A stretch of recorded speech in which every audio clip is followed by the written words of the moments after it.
Trish, and this is Fold of the Week, a show where I share powerful print marketing ideas to help you achieve success on any budget. So I feel like I'm kind of on a roll with format modification right now, and this week it's all about the twist fold, which can be intimidating at first until you understand just how to manipulate it. So let's take a closer look. First up is a classic square format twist fold. I have lots of them in the archive, but I chose this one because twist folds are often saved for special occasions. In this case, it's for marketing to high school students, which is really refreshing. Take a look at the placement of the scores and how they work together to effortlessly twist back down into place.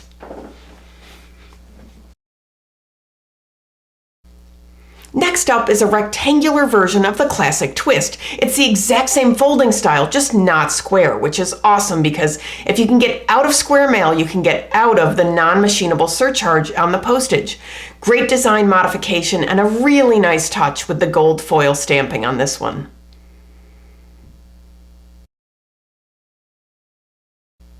Now let's look at a pinwheel twist. Funny, even the graphics on this one are pinwheel themed. You may be surprised to learn that to achieve this unique shape, all you need to do is increase the size of the square in the center. It's the exact same folding style as the other two, but the larger interior square shortens the scores and changes the perimeter shape dramatically. And just a reminder, twist folds can hold light materials like this card insert.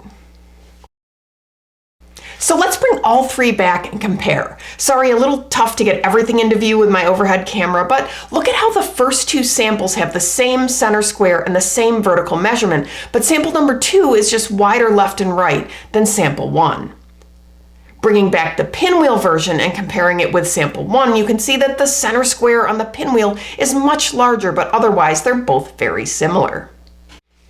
Cool, right? I think it's so empowering as a designer to know where you can push the envelope creatively, and format modification can be a powerful tool in the toolbox, so use it wisely. A very special thanks to the creators of the samples featured in this episode for sharing their solutions with us. If you've ever been inspired by something you've seen on the show, please consider folding it forward and sharing your work too. If you're looking for more ideas, downloads, and templates, visit foldfactory.com, and remember, think finishing at the beginning. I'll see you next week. Bye.